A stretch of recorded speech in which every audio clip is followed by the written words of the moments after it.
Paz y bien, hermanos. En esta ocasión quiero presentarles un tema que va muy acorde al tiempo en el que estamos.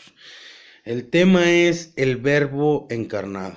Pues estamos a nada de celebrar la Natividad, la Navidad, el nacimiento de nuestro Señor. Y creí conveniente presentarles este tema. Se llama el Verbo encarnado. Vamos a presentarlo en dos partes, las cuales contienen varios subtemas. Creo yo viene bien algo completo. Entonces vamos a trabajar con, con este tema durante 2 días. Espero que les ayude a crecer un poquito. Pues bien, hermanos, comencemos. Vamos a ver el misterio de la encarnación. Cristo es perfecto Dios y perfecto hombre. La enunciación del misterio. El misterio de la encarnación nos enseña que la segunda persona de la Santísima Trinidad, o sea el Hijo, se encarnó y se hizo hombre en las purísimas entrañas de la Virgen María. Encarnar significa hacerse carne, esto es, hacerse hombre. Cuando decimos que el Hijo de Dios se encarnó, queremos decir o expresar que se hizo hombre, tomando un cuerpo y alma como los nuestros. Cristo es, pues, hombre, Dios y hombre verdadero. Hay en él dos naturalezas, la divina y la humana, cuya unión forma una sola persona, que es la divina. Vamos a ver los errores, la defensa de los concilios de Nicea y Calcedonia. Hay tres clases de errores sobre este misterio. Unos niegan en Cristo la naturaleza divina y otros la naturaleza humana. Y otros, en fin, pues yerran en- sobre el modo como se unieron ambas naturalezas. Veamos a los primeros. De los que niegan a Cristo su naturaleza divina, el principal pues fue Arrio en el siglo IV, el cuarto. Negaba que Jesucristo sea Dios o fuera Dios. Afirmaba que es una criatura perfectísima, pero no admite que sea de una misma naturaleza o substancia con el Padre. Fue solemnemente condenado por el Concilio de Nicea en el 325, el cual definió que el Hijo es consubstancial con el Padre. Muchos protestantes de nuestro tiempo niegan también la divinidad de Cristo. Podemos ver a Bultmann, Bonhoeffer, entre otros. Veamos a los segundos, los que niegan la naturaleza humana. Los gnósticos y algunos otros herejes rechazaban que Cristo fuera verdadero hombre y admitían que su cuerpo no era real sino ficticio y de apariencia como un fantasma. Los que yerran sobre el modo de unirse las dos naturalezas en una sola persona. Vamos a ver a tres. Vamos a ver a Nestorio del siglo IV, Eutiques, perdón, nada más eran dos. Nestorio del siglo IV enseñó que en Cristo había dos personas, una para cada naturaleza, y como consecuencia que María Santísima no podía llamarse Madre de Dios, la Theotokos, porque no era sino la madre de la persona humana solamente, o sea, la Anthropotokos. Fue condenado por el Concilio de Éfeso en el 431.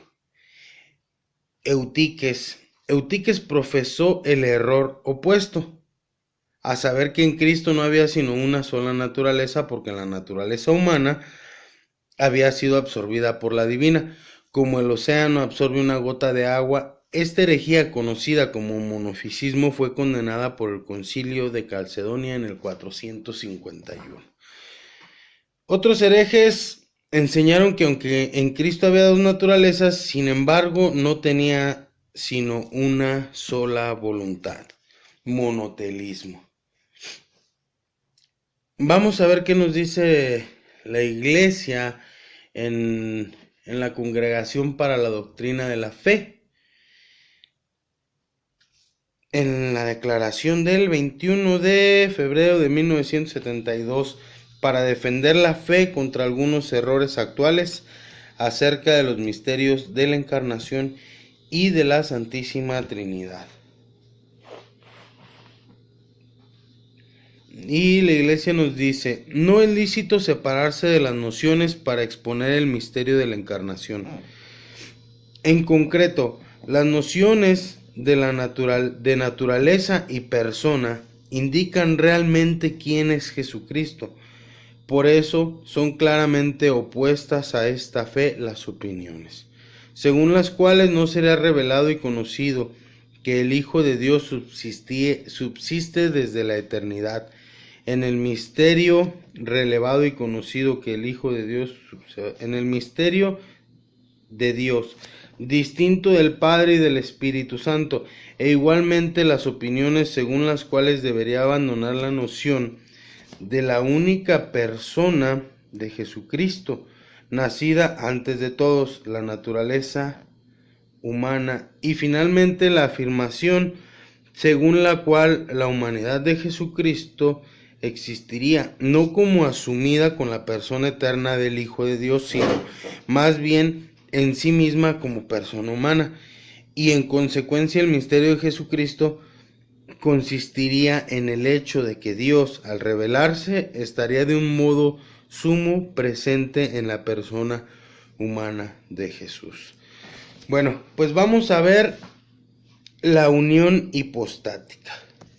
En Cristo hay dos naturalezas.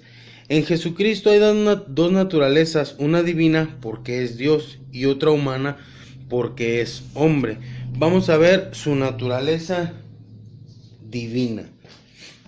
Jesucristo es Dios desde toda la eternidad, puesto que es la segunda persona de la Santísima Trinidad, y es hombre desde la encarnación, es decir, desde que unió a su persona la naturaleza humana en el seno virginal de María Santísima. En el primer capítulo de su Evangelio nos enseña San Juan esta doble verdad, y así nos dice que en el principio era el Verbo y el Verbo era Dios, y que el Verbo se hizo carne y habitó entre nosotros. Esto lo podemos ver en Juan 1:1 y Juan 1:8. Puesto que en Jesucristo hay dos naturalezas, habrá que decir que todo aquello que pertenece a la naturaleza en Jesucristo será doble.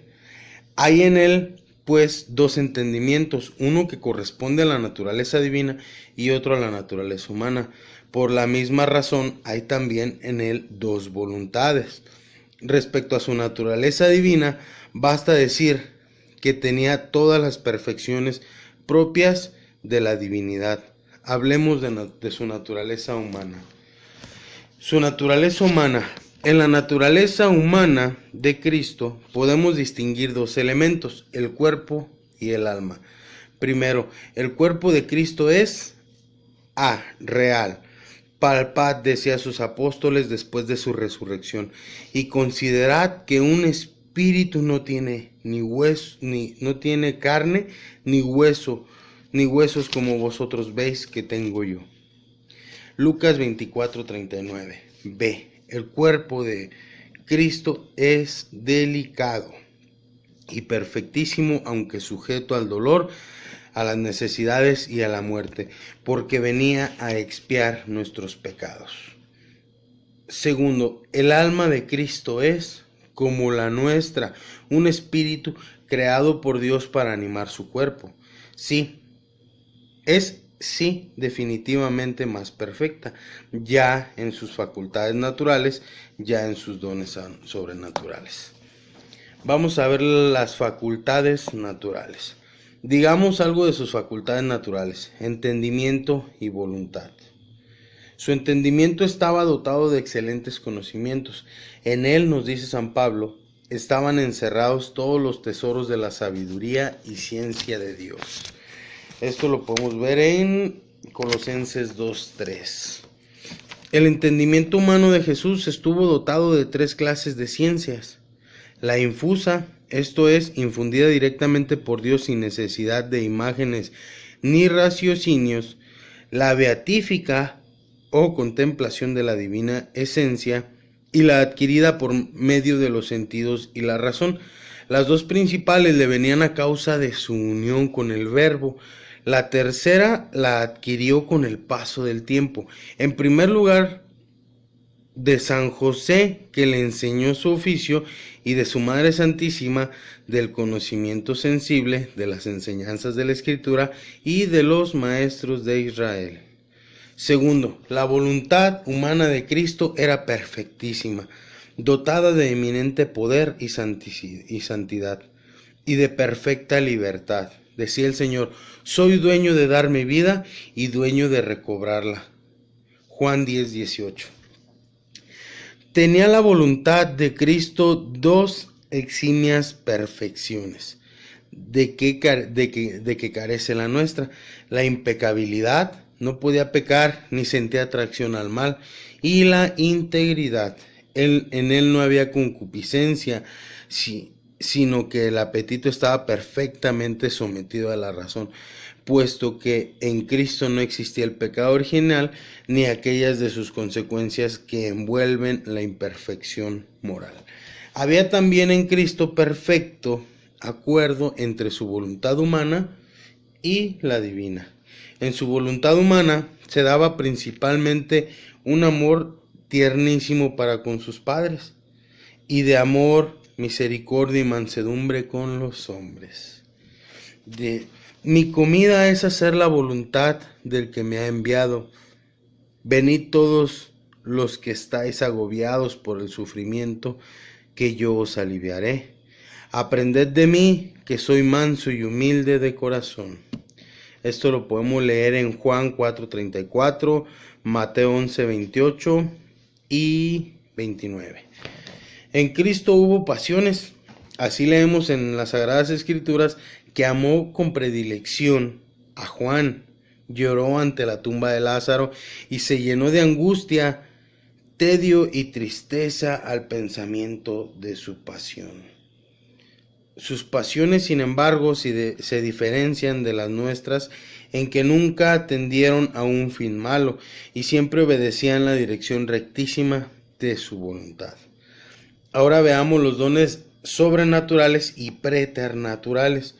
Cristo estuvo adornado con la plenitud de la gracia, virtudes y dones del Espíritu Santo, y no podía ser de otra manera, dada su unión íntima y personal con la divinidad. Hemos visto su gloria, lleno de gracia y de verdad. Desde su plenitud, todos hemos recibido. Esto lo podemos leer en Juan 1:14 y 16. Respecto a los dones preternaturales, ya hemos indicado que tuvo la ciencia y la integridad, mas no la inmunidad ni la inmortalidad, pues quiso expiar nuestros pecados sometiéndose al sufrimiento y a la muerte. En Cristo no hay sino una persona, la divina. Las dos naturalezas de Cristo están unidas en una sola persona, que es la divina, a quien llamamos Jesucristo. El Verbo divino no se unió a una persona humana, sino a una naturaleza humana. Y así la persona divina hace las veces de persona, no solo para la naturaleza divina, sino también para la naturaleza humana a la cual se unió. Nuevamente aquí se encuentra nuestra inteligencia frente a un misterio. Podemos comprobar que en esta unión no hay contradicción, pero no podemos comprender a fondo cómo se hace. Creemos en sí con absoluta firmeza en él, porque Dios nos reveló en forma que Dios nos lo reveló en forma que nos brinda plena certidumbre. Así como dijimos que en Jesucristo todo lo que se refiere a la naturaleza es doble, dos inteligencias, dos voluntades, todo lo que se refiere a la persona será único, y así no adoro en él dos seres, sino uno solo. No actúan dos individuos, sino uno solo, etc. Vamos a ver seguimos con la unión hipostática. Ahora vamos a ver la noción de la unión hipostática. La unión de las dos naturalezas en Cristo se llama hipostática o persona, porque ambas están unidas en una sola persona, en la persona del Verbo. Hipóstasis es el sustantivo griego que corresponde al sustantivo castellano persona, e hipostático el adjetivo que corresponde al adjetivo personal. Las dos naturalezas de Cristo se mantienen íntimamente unidas, pero sin confundirse. Como el cuerpo y el alma en el hombre están en íntima unión, pero sin confundirse el uno con la otra. La unión de las dos naturalezas en Cristo es perpetua. El Verbo tomó la naturaleza humana para siempre. Por eso, en la Eucaristía y en el cielo, su divinidad permanece unida a su cuerpo y a su alma. Ahora vamos a ver algunas consecuencias de la unión hipostática. Esta unión tiene consecuencias importantes. A. Todos los actos de Cristo tienen valor infinito. B. Su humanidad merece adoración. C. Hay comunicación de propiedades entre las dos naturalezas. Vamos a ver la primera, valor infinito de sus actos. La persona en general tiene la propiedad de ser centro de atribución de todos los actos del individuo, de modo que todo lo que éste haga se atribuye a su persona. Vamos a ver un ejemplo. Este ejemplo nos dice, mi garganta canta, mi voz habla, mi cerebro siente. Por ejemplo, no se dice mi garganta canta, mi voz habla, mi cerebro siente, sino yo canto, yo hablo, yo siento, atribuyendo al mismo yo todas las acciones. Lo mismo pasa en Cristo. Todas sus acciones, así las de su naturaleza divina como las de la humana, se refieren a su persona. Así decimos que Cristo creó el mundo, obra propia de Dios, y que padeció, obra propia del hombre. De esta doctrina se saca la consecuencia importantísima que todas las acciones de Cristo, aun las propias de su naturaleza humana, tienen valor infinito por atribuirse a la persona divina del Verbo. Esa doctrina nos permite también ilustrar la redención. En efecto, si hubiera en Cristo dos personas, una divina y una humana, la redención no hubiera podido verificarse, pues la persona divina no hubiera podido padecer ni morir. O sea, Cristo en su divinidad no hubiera podido padecer ni morir porque es Dios.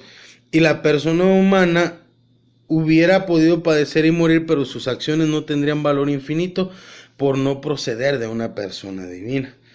Por el contrario, en la doctrina católica se ilustra la redención porque Cristo padece en cuanto hombre, esto es, en su naturaleza humana, pero sus padecimientos tienen valor infinito por la unión personal entre la naturaleza humana y la persona divina. Vamos a leer las palabras de San Juan Pablo II en la encíclica Redemptor Hominis. En efecto, amó Dios tanto al mundo que le dio a su unigénito Hijo, así como en el hombre Adán este vínculo roto, así en el hombre Cristo ha quedado unido de nuevo. Vamos a ver, su humanidad merece adoración. La humanidad de Cristo merece ser adorada a causa de su unión personal con el Verbo divino, de modo que el culto que se rinde a su humanidad se rinde al Hijo de Dios. Por eso la Iglesia permite que al corazón de Jesús y a sus llagas se dé culto directo de latría o adoración. Igualmente permite que a la Santa Cruz, a los clavos de la Pasión, a la Sábana Santa, etc., se dé culto indirecto de latría por la relación íntima que guardan con la naturaleza humana de Cristo. La comunicación de propiedades. Bueno, la comunicación de propiedades consiste en que puede atribuirse a Cristo, Dios, lo que es propio de la naturaleza humana, y a Cristo hombre lo que es propicio de la naturaleza divina. Así podemos decir que Dios murió y resucitó, o que un hombre es inmortal y omnipotente, un hombre nada más. Debe mantenerse el cuidado de emplear términos concretos, esto es importante, y no abstractos. Así se dice que Dios es hombre, murió, etc. Pero sería gravísimo error decir que la divinidad es la humanidad o que la divinidad murió.